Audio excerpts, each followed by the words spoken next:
ya? Ya. Ada satu nikmat lagi loh yang harus kita syukuri hari ini tanpa kalian sadari. Apa itu? Ya. Tapi ada satu lagi yang tanpa kita sadari hari ini, yaitu kita sebagai pemuda Indonesia hari ini sangat bersyukur ya, karena kita sekarang hidup dalam keadaan sudah merdeka negara kita ya. Pernah nggak kalian bayangkan, misalkan hari ini Indonesia nggak bakal merdeka, apa yang akan terjadi?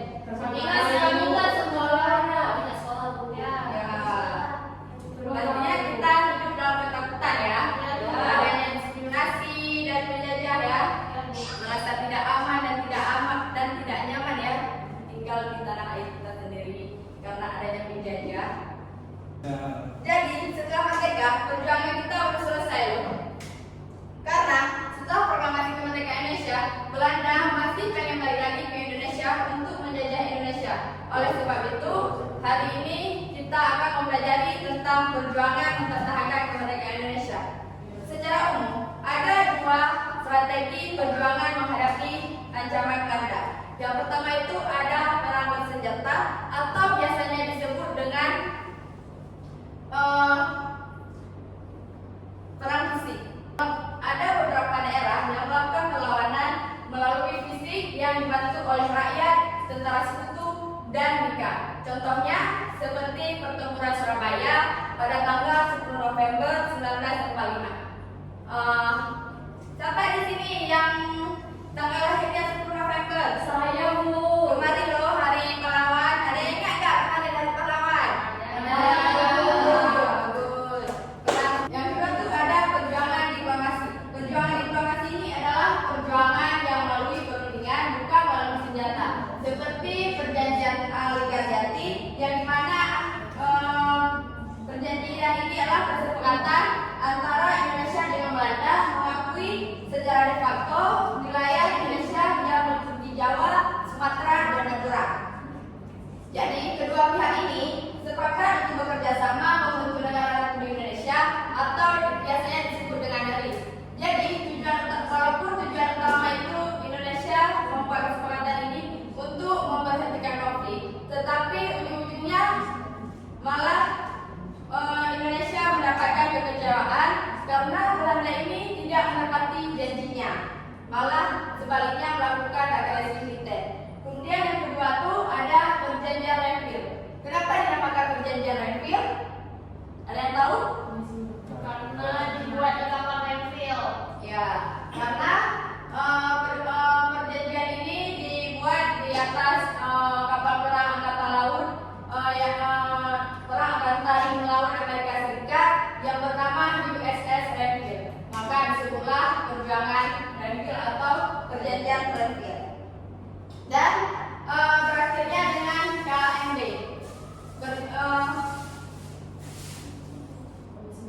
Konferensi Meja Bulan atau biasanya disebut dengan KMB.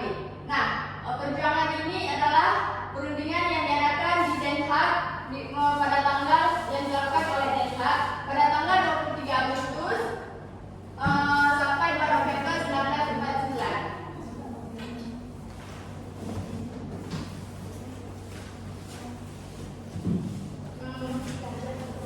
Baik,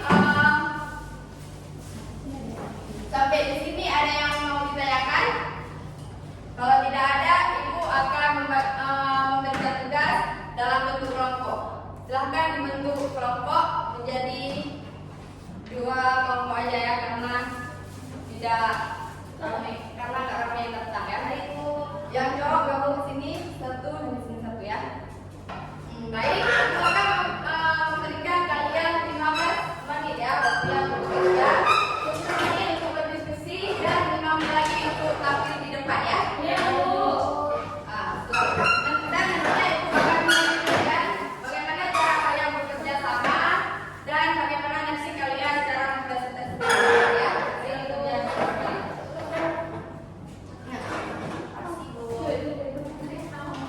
Jawabnya di lembar di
Ada Pak Udin, ada Semira, ya. Mana ada banyak kan? Ada kan regulasi dari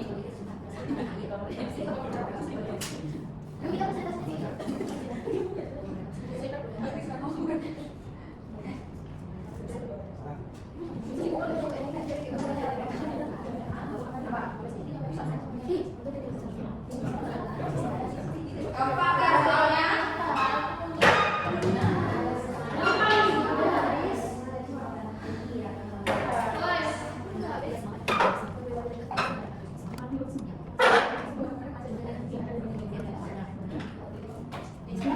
Sudah siap?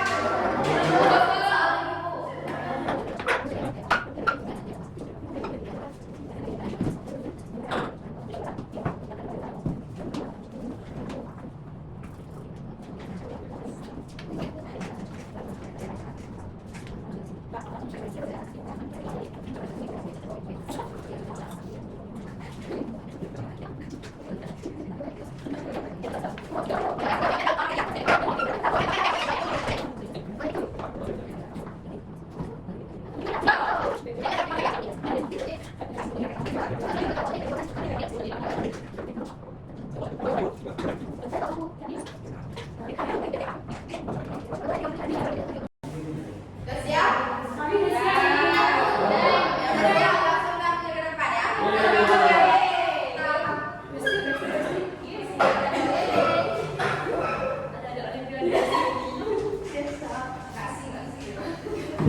Yang lain kalau bidangnya ya. Assalamualaikum warahmatullahi wabarakatuh. Waalaikumsalam warahmatullahi wabarakatuh. Tolong perhatiannya kawan-kawan, kami akan presentasi dari kelompok 1. Oke, pertama soalnya adalah mengapa rakyat Indonesia rela berkorban mempertahankan kemerdekaan. Jawabannya karena rakyat Indonesia menyadari bahwa kemerdekaan adalah hasil perjuangan panjang dan memiliki makna yang sangat dalam bangsa. Kemerdekaan Indonesia diperjuangkan dengan air mata dan darah. Rakyat Indonesia memiliki rasa cinta tanah air, membuat mereka bersatu. Kemudian pertanyaan yang nomor 2 adalah apa dari perjuangan yang bisa kita menghadapi dari pertempuran Surabaya? Nah, ada pertempuran Surabaya itu adalah pada tanggal 10 November 1941. Nah, jadi nilai yang dapat kita ambil ada nilai semangat, nilai patriotisme, nilai pantang menyerah dan keberanian, kemudian ada nilai persatuan dalam berkorban dan ada juga nilai nasionalisme. Yang ketiga, bagaimana peran tokoh-tokoh politik dan rakyat dalam perjuangan kemerdekaan Indonesia? Jawaban dari kami, tokoh-tokoh politik berperan penting dalam membangkitkan kesadaran nasional melalui organisasi politik seperti Budi Utomo, kemudian memperjuangkan hak-hak bangsa melalui perundingan dan menyusun dasar negara dan proklamasi kemerdekaan melalui PPUPKI dan PPKI. Oke, sekian dari kami kelompok 1. Assalamualaikum warahmatullahi wabarakatuh.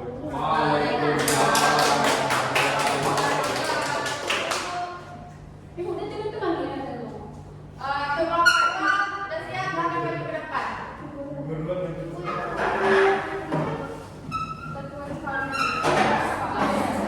Apa kalian belajar?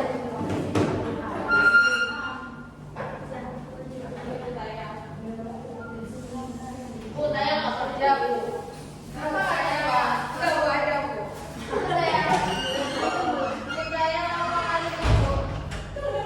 Assalamualaikum warahmatullahi wabarakatuh. Waalaikumsalam warahmatullahi wabarakatuh. Baik kawan-kawan, kami dari kelompok 2 ingin mempresentasikan hasil kerja kami. Untuk jawaban pertama akan dijelaskan oleh saudari Fauzia kepada saudari Fauzia. Baik, kami akan mencoba menjawab pertanyaannya, yaitu mengapa rakyat rela berkorban mempertahankan kemerdekaan.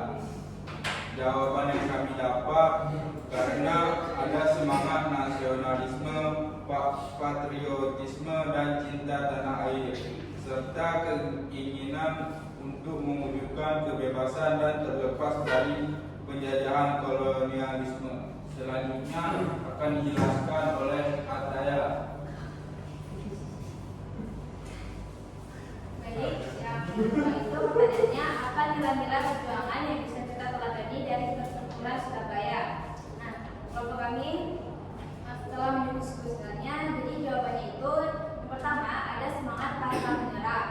Kita nggak boleh menyerah, jadi jangan putus asa kawan-kawan. Walaupun kita misalnya berjatuh, harus bangkit lagi.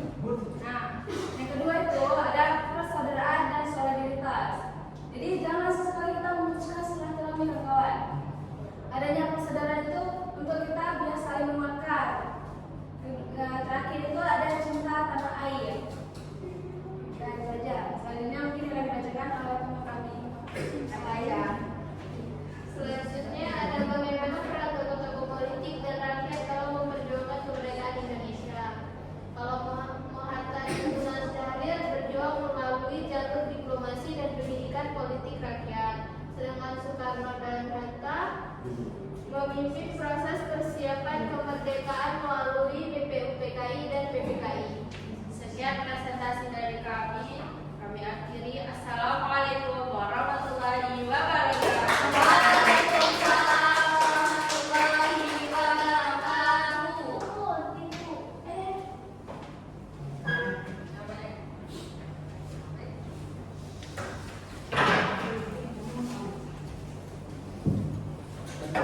Baik, sebelumnya ada yang bertanya nggak?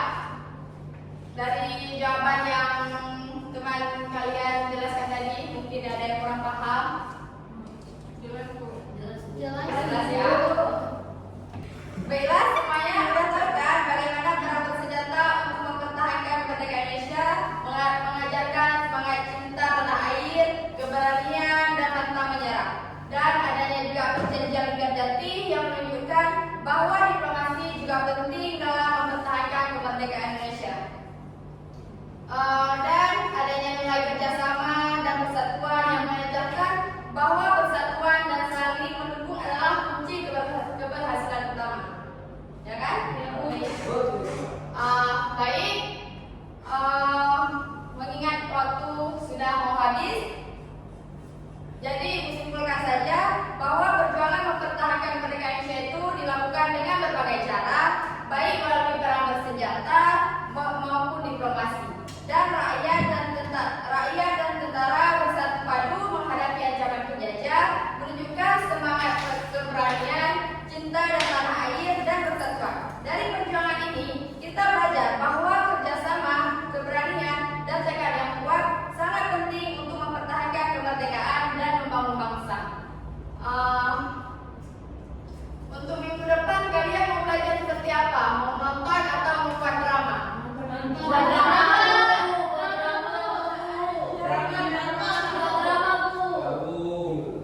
Berarti boleh nanti dramanya minggu depan lagi ya. Untuk minggu depan nih kita nonton film dokumenter dulu ya. Boleh?